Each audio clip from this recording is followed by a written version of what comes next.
I'm pretty sure a lot of us were taught basic trig with the unit circle, and that got me thinking, why? Because the unit circle is actually really impractical to learn trig with. Unit circle? More like bamboo hut circle. Really, Rhyme Zone? How does that have a 92 rhyme rating? Moving on. There are so many easier ways to learn trig, like standard triangles and this chart. Look at it, it's just so easy to memorize, right guys? But seriously, I'm going to actually teach you how to memorize this. It's a really simple pattern that can actually help you a lot. Are you ready to learn basic trig with a very low resolution image that I found off the internet? I can't hear you! First things first, you're going to want to memorize your standard angles. 0 degrees, 30 degrees, 45 degrees, 60 degrees, and 90 degrees. Or if you're some mathematical nerd, you have to memorize them in radians as well, because you're so prim and proper. I actually like radians more than angles. Don't tell anyone. The next step is to memorize a simple pattern for sine and cosine. From there, you'll be able to get whatever trig function values you want. Tangent, cosecant, secant, and cotangent all come just from knowing the pattern of sine and cosine. And I'm about to teach you that pattern. So for now, just focus on the sine and cosine rows. You'll see that the sine row starts at 0 and ends at 1, while the cosine row starts at 1 and ends at 0. And that's the first thing you need to remember. Sine and cosine are evil twins of each other. Or I guess one would be the evil twin of the other. Anyways, all you need to find now is the pattern, and the pattern's actually really simple.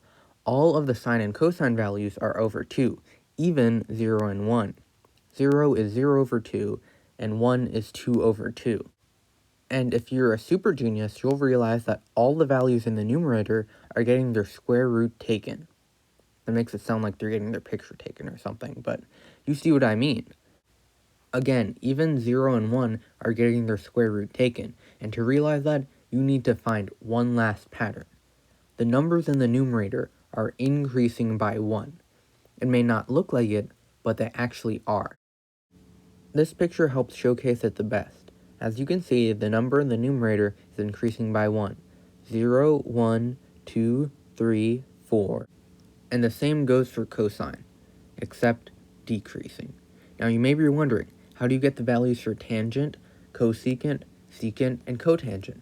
Well, if you'll remember, tangent of theta is actually equal to sine of theta divided by cosine of theta.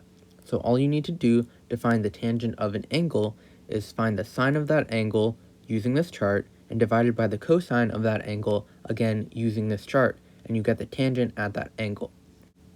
If you'll also remember, cosecant is the reciprocal of sine, secant is the reciprocal of cosine, and cotangent is the reciprocal of tangent, so all you need to do to find those values at certain angles is find the sine, cosine, and tangent of said angle, and then flip it upside down. This simple pattern gets you the entire first quadrant of the unit circle. Oh, but what about quadrants 2, 3, and 4, say all the unit circle enthusiasts? Well, it's the same exact pattern, just going up and going down at different intervals. Let me explain. Let's go back to this nightmare of a chart. If you'll remember, the maximum value for any sine or cosine function is 1, and conversely the minimum value is -1. So, once you reach 1, or a -1 on this chart, such as 90 degrees for sine or 180 degrees for cosine, you simply turn around and head the other way. As you'll see, the values for sine for 60 degrees and 120 degrees are the same because sine reaches that maximum value at 90 degrees. So instead of increasing, sine will now decrease. And similarly, when cosine reaches -1 at 180 degrees, it'll start to increase and become positive again. This chart is literally just the entire unit circle in chart form. I don't know why this isn't taught, because this is much easier to recreate than having to redraw the entire unit circle just to find one specific value of a trig function.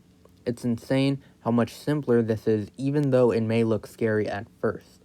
However, there's an even easier way to learn to do trig, and I'll discuss that in another upcoming video if I have the motivation to make that. Thank you all so much for listening to my anti-unit circle propaganda. This has been the Cheshire Human, signing out.